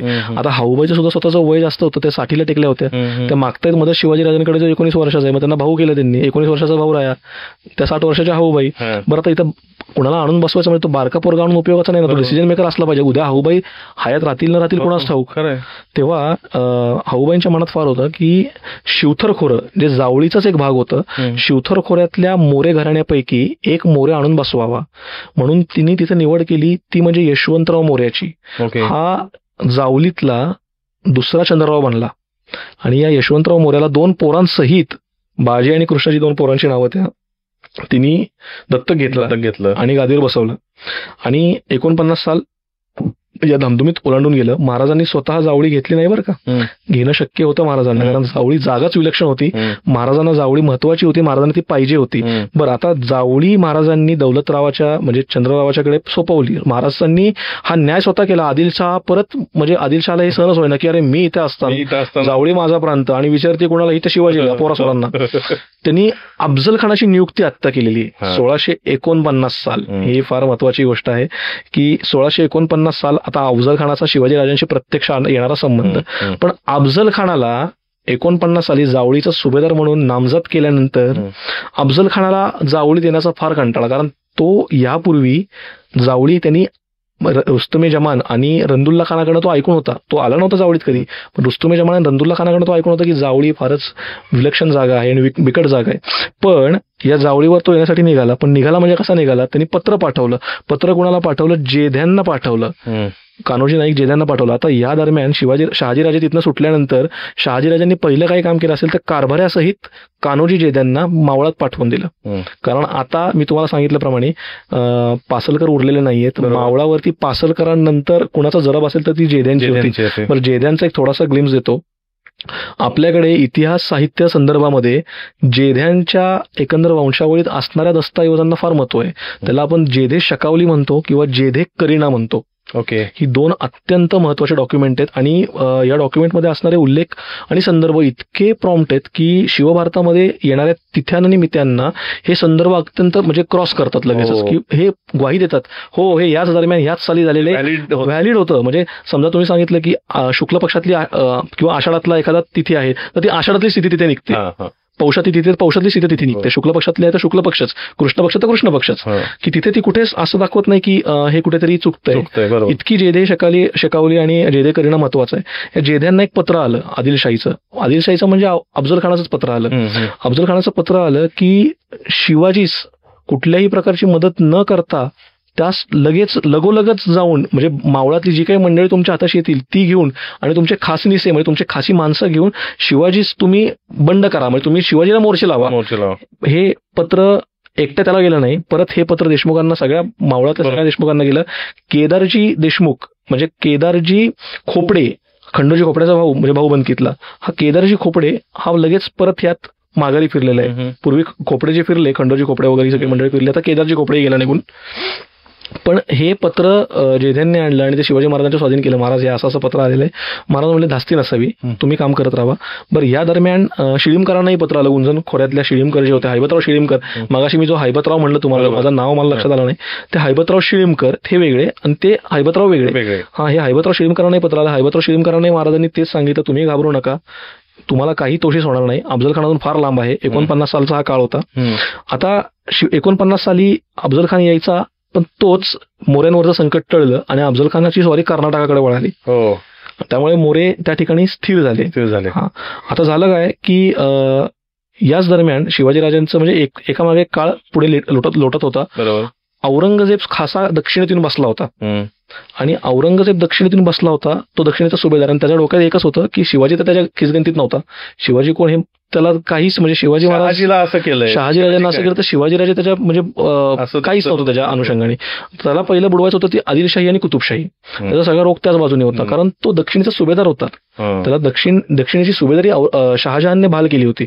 आता या दरम्यान झालं काय की औरंगजेबाने भांडण मांडलं आदिलशाहीशी आणि ह्यात बरेच 1-2-3 वर्ष परत निघून गेलेले आहेत. आणि याच दरम्यान औरंगजेबाचा आणि खान मोहम्मदाचा म्हणजे आमना सामना झाला आणि खान मोहम्मदाच्या हाताखाली हा अफजल खान होता. आणि तुम्हाला आश्चर्य वाटेल, औरंगजेबाला अफजल खान आणि खान मोहम्मदांनी पूर्णपणे वेढा टाकून घेरला आणि जेरीस आणला. आता अफजल खानाकडं शस्त्र टाकण्याशिवाय दुसरा पर्याय नव्हता. पण अफजल खान आपला औरंगजेब म्हणजे औरंगजेबाला घेरला अफजल खान आणि खान मोहम्मदांनी. आदिलशाहीच्या सरदारांनी औरंगजेबाला घेरला म्हणजे मुघलांच्या उत्तराधिकाऱ्याचाच घेरला, शहाजहानच्या मुलालाच घेरला. आता ह्याच्याकडे एकच पर्याय होता, तो म्हणजे शस्त्र टाकायचं आणि बादशाह शरण जायचं. पण हा त्यातही बघा किती बेरकी आहे. हा म्हणला, माझे वडील हे दिल्लीचे अधिपती आहेत, तुमच्या सगळ्या फौजा जरी एकत्र आल्या तरी आमच्या इतकी फौज तुमची होऊ शकत नाही. तुमच्या 5-5 लाखांचा टिमका आमच्याकडे कुठं वाजवता, एका क्षणात आम्ही 3-3 लाखाच्या फौजा उभ्या करतो. हा प्रचंड फौजांचा सेना समुदाय तुमच्याकडे दक्षिणेत आला तर तुम्ही कशाला उरणार, आमच्या पासंगालाही उरणार नाही. असं तो अफजल खान अफजल खानाला नाही सांगितलं, मोहम्मदाला सांगितलं, खान मोहम्मदाला. आणि खान मोहम्मदाने त्याच्याकडनं लाच घेतली आणि अफजल खानाला सांगण्याच्या आधीच म्हणजे अफजल खानाला कळण्याच्या आधीच औरंगजेबाला अभयदान दिलं, म्हणजे तू जा निघून मला जीवदान दिलं. हा, तर तो तिथं निघून गेला. हे अफजल खानाला कळलं. तो खान मोहम्मदाला म्हणतोय, अरे अजून सुद्धा वेळ आहे मूर्ख माणसा, मला जाऊन त्याला पकडू दे, मी त्याला आत्ता पकडून आणतो. पण खान मोहम्मदांनी काही ऐकलं नाही. खान मोहम्मद त्याच्या बाजूने बरोबर होता की ह्याला जर आपण हे करून दिलं तर उद्या शहाजहान स्वतः उतरेल, खासा दक्षिणेत उतरेल. अर्थात त्यांना माहिती नाही शहाजहानचे आणि औरंगजेबाचे रिलेशन्स काय. शहाजहान म्हणला असं तो मेलेलाच बरा तिथे असं. तर मग असं झालं आणि मग हा भयंकर संतापला अफजल खान. आणि एकमेव अफजल खान असा व्यक्ती होता ज्याला दरबारामध्ये म्हणजे शस्त्र काढण्याचा, प्रदर्शित करण्याचा अधिकार होता. तेही तुम्हाला सांगतो, खान पर्वत सांगणं सगळं आलंच, सगळं क्रमप्राप्त आहे. पण हा पट्टे काढून आता मोहम्मद आदिल शाह मारला होता बरं का, आता अली आदिल शाह आला होता त्याचा मुलगा, हा आत्ताच कुठे बादशाह बनला होता अली आदिल शाह. त्याच्या वतीने त्याची आई बडी बेगम ही कारभार पाहायची आणि हा पट्टे नासो दरबारात आला. तो म्हणला, अरे तुला वाटलं असेल की बाबा मी आत्ता कुठेशी झालेलो आहे बादशाहने, हा काय नवीन प्रकार बाबा, हा तलवारी नाचवत आलेला आहे. आणि तो म्हणला खान मोहम्मदांनी असं केलेलं आहे आणि हे लाचच घेतली.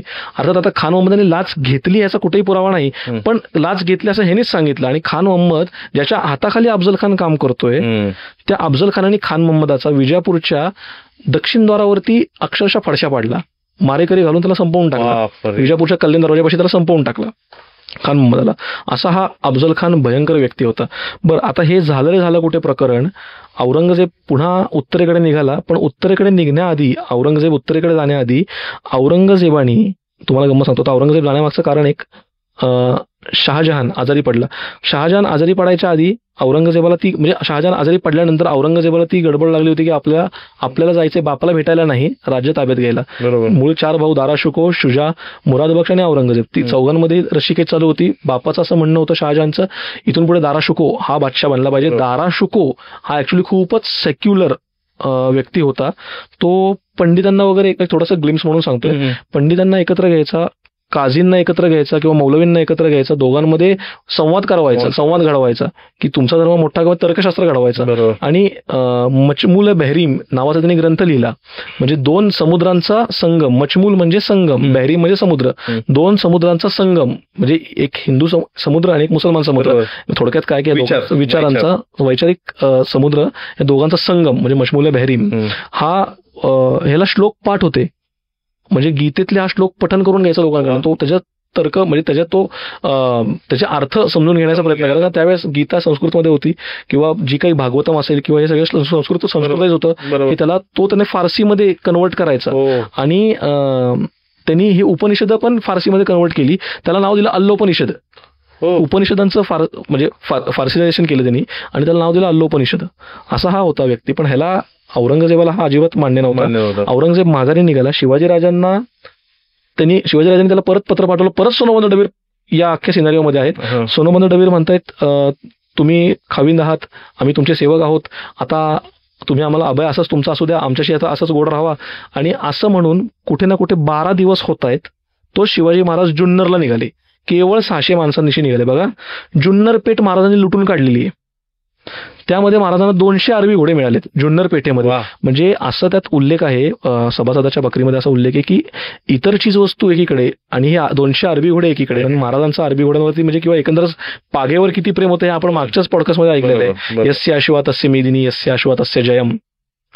तर हे 200 घोडे महाराजांच्या ताब्यात लागले. हे पत्र पाठवून 12 दिवस झालेले आहेत. आता शिवाजी महाराजांनी परत पत्र पाठवलेलं आहे औरंगजेबाला. अरे किती जिकरीची गोष्ट आहे. औरंगजेबाने सोनोबंद डबीरांना बघता क्षणी त्यांचं मस्तक मारलं पाहिजे होतं. काय माझ्याकडे येऊन परत हे सगळं कलम कज्जा करतोयस. पण बघा, ही इतकी जिकरीची मोहीम शिवाजी महाराजांनी दुसऱ्या कुणावरही सोपवली नाही, सोनोबंद डबीरांवरच सोपवली. कारण कन्व्हिन्स, इथं तुम्हाला माघारी फिरायचा सेकंड म्हणजे no option for second word, तुम्हाला दुसरा शब्दच टाकायचा नाही, तिथे एकच शब्द सगळं करायचंय. सोनोबंद डबीरांनी कुठेच घेतलेली संपत्ती परत करतो असा उल्लेख न करता आहे त्या परिस्थितीमध्ये वेळ मारून नेली. बादशाह तरी मनावून घेतले, बादशाहकडनं पत्र लिहून घेतलं. त्या पत्रात बादशाह म्हणतो की तुमचा गुन्हा माफ करण्याजोगा नाही, शिवाजीराजांना म्हणतोय, पण तरीही मी तुमचा मेहर नजर होऊन आत्ता जे चालू आहे तद्वत चालू ठेवा आणि माझ्या वतीने तुम्ही इथे आदिलशाहीशी झुंज मांडा हे लिहितो. आणि तोच औरंगजेब पुढे आदिलशाहीला कळवतो की शिवाजी हा काफर आहे. म्हणजे बघा, आलाय आदिलशाही गिळंकृत करायला, तुम्ही तुमचे किल्ले परत घ्या, हे चांगलं चाललेलं नाहीये. मला पण शेंडी लावली आहे. आणि मलाही शेंडी लावली. म्हणजे त्याला तर तो सांगू शकत नाही ना, आपल्या अब्रू गेलेली, अख्खं जुन्नरपेठ लुटली गेली आपली 12 दिवसामध्ये, सांगतोय हा पोरगा काय. आणि त्याला पण ते कळून चुकलं, कारण औरंगजेबाचं नाही म्हणलं तरी या दरम्यान वय कुठे ना कुठेतरी 50च्या आसपास आहे. बरोबर. त्याला 45च्या आसपास आहे, 45 इयर्सचा तो आसपास आहे. आणि तो 45 वर्षाचा, महाराज कुठेतरी 20-25 वर्षाचे, आणि हे काय चाललंय सगळं, जेव्हा आपल्याला शेंडा लावतोय हा पोरगा, म्हणजे आज पोरगा बेरकी आहे आणि ह्याच्या जवळ असणारी सगळी मंडळी सुद्धा अत्यंत बेरकी, म्हणजे एका माळेची मणी असा उल्लेख केलेला आहे. बरोबर. म्हणजे शिवाजी झाकावा आणि एखाद्या पंतास काढावा, एखाद्या पंतास झाकावा आणि शिवाजीच काढावा, हे असे सगळे एका लाईनीची सगळी मंडळी. बरं, आता औरंगजेब माघारी फिरलेला आहे. अफजल खान कनकगिरीच्या वेड्यात आता आलेला आहे कर्नाटकात. ओके. कनकगिरीच्या वेड्यामध्ये अफजल खानाबरोबर नामजात केलेला आहे बादशाह संभाजी राजास. आणि संभाजीराजे अफजल खान एकत्र त्या कनकगिरीचा जो किल्ला आहे त्याच्या रायाशी म्हणजे नायकाशी लढतायत. आणि नायकाशी लढत असताना संभाजीराजांना हररीने पुढे करून रसद न पाठवून उलट पक्षी मागणं तोफांचा मारा केला. त्या तोफांच्या माऱ्यामध्ये संभाजीराजे पडले, शिवाजीराजांचे थोरले बंधू पडले. ही एक फार वर्मी बसणारी गोष्ट शिवाजीराजांना झाली. जिजाऊसाहेब यांनी खचल्या, परंतु म्हणतो ना आपण की पुन्हा त्यांना कंबर खोचण्याशिवाय पर्याय नव्हता. एक पुत्र बरोबर होता. शहाजीराजे देखील फार खिन्न झाले या प्रकरणामुळे. आणि आता इथून पुढे अफजल खान हा जो शहाजीराजांची ज्यांनी धिंड काढली तो आता हाडाचा वैरी मांडला, कारण हा भोसल्यांच्या कुळावरच उठतोय वारंवार. तेव्हा आता शिवाजी महाराजांच्या पक्का तो डोक्यात गेला होता की आता अफजल खानास काही करू. अफजल खानांनी पहिल्यांदा शहाजीराजांना असं केलं होतं. हो, पण तरी सुद्धा मग संभाजीराजे आणि अफजल खान एकत्र लढायला, कारण दोघंही बादशाहचे गुलाम. बादशाह म्हणाला की ह्याच्यात मांडी लावून जेव, मग तो भले आपल्या बापाचा वैरी का असे ना, ते करणंच क्रमप्राप्त होतं, त्याला पर्याय नव्हते. हे एक्सपेक्टेड होतं खरं. म्हणजे अफजल खान काहीतरी दगाफटका करेल, पण हा इतका भयंकर दगाफटका करेल हे नव्हतं माहिती कोणाला, कारण शहाजीराजे अजून दरबारातच आहेत. बरोबर. आणि स्वतः संभाजीराजे सुद्धा शिवाजीराजांपेक्षा मोठेच आहेत ना. शिवाजी म्हणजे संभाजीराजे सुद्धा इतके लवकर धारातीर्थी पडतील म्हणा किंवा इतक्या लवकर फसतील ह्या असल्या कारवायांना हे शहाजीराजांना देखील वाटणं सहज नव्हतं, सोपी गोष्ट नव्हती ही. तर इथे संभाजीराजे पडलेले आहेत आणि साधारणपणे 1656 सालचा काळ आलेला आहे आता. बरोबर. आणि आता मात्र हे फारच झालेलं आहे. आता अफजल खानास काहीही करून मारणे हे शिवाजीराजांच्या डोक्यात पक्क बसलेलं आहे. आणि म्हणजे आता अफजल खान पहिल्यांदा शहाजी महाराजांना त्यांनी केलेलं आहे, दिंड काढलेली आहे. नंतर संभाजी महाराजांना त्यांनी थोरले संभाजी महाराजांना त्यांनी म्हणजे थोडक्यात त्यांनी दगाफटका केलेला आहे. त्यामुळे ते एक डोक्यात गेलेलं आहे. बरोबर. आणि या सगळ्या गोष्टी ज्या घडलेल्या आहेत त्यामुळे महाराजांच्या डोक्यात तिडीक गेलेलीच आहे. अगदी अगदी अगदी बरोबर. 100%. आणि हे करता करता अफजल खान हा मोठा होतोय तिथं. हो, बरोबर, एकदम बरोबर. मग त्यामुळे आता आपण काय करूया की हा प्रतापगडच्या म्हणजे अफजल एक पूर्वार्ध आपण इथं संपवूयात. अगदी. आणि जेणेकरून आपल्याला अफजल खान आणि त्याचं काय व्यक्तिमत्व होतं, जावळीच्या खोऱ्याचं महत्व काय, अगदी. आणि मग तिथून का वध करायची, म्हणजे ऑलरेडी तिडीक आहेच, पण कशा पद्धतीनं वध केला. बरोबर आहे. या सगळ्या गोष्टी आपण पॉडकास्ट नेक्स्ट पॉडकास्ट घेऊयात. नक्की. तर इतकं छान डिस्कशन झालेलं आहे अक्षय. खरंच मी जे म्हणत होतो की मध्ये म्हणजे पूर्वार्ध आपण कव्हर करायचं आहे, पण त्याच्यामध्ये एवढे पैलू आपण महाराजांचे बघितले, त्यांच्या अष्टप्रधानांचं बघितलं, किंवा ती सिच्युएशन का निर्माण झाली आणि ती तिडीक का निर्माण झाली, त्याचं कारण काय. तो आला महाराजांना मारण्यासाठी आला असं नव्हतं. बरोबर आहे. ते त्याला ह्यांना वध करायचंच होतं, कारण भोसलेंच्या बिलकुल होता. हा दादा तुम्ही एक खूप चांगला मुद्दा मांडला की लोकांना असं वाटतं की बाबा अफजल खान आला आणि महाराजांना त्याला काही मारायचं नव्हतं आणि हे एकंदरच असं प्रसंगच असा आला की आता महाराजांना तलवार उपसाशिवाय पर्यायच राहिला नाही, असं नाहीये. ह्या मागे कारणं आहेत. आणि स्लो पॉइझनिंग जे चाललं होतं अफजल खान जो स्वतःच्या कृतीतनं करत होता, ह्या स्लो पॉइझनिंगचा हा इफेक्ट रिपल्शन असं की अफजल खान वध. बरोबर. हा पूर्ण. तर येस, म्हणजे इथंच आपण थांबतोय आणि नेक्स्ट पॉडकास्ट मध्ये आपल्याला जाणून घेता येईल की अफजल खान वध कसा घडून आणला. तर धन्यवाद. थँक्यू.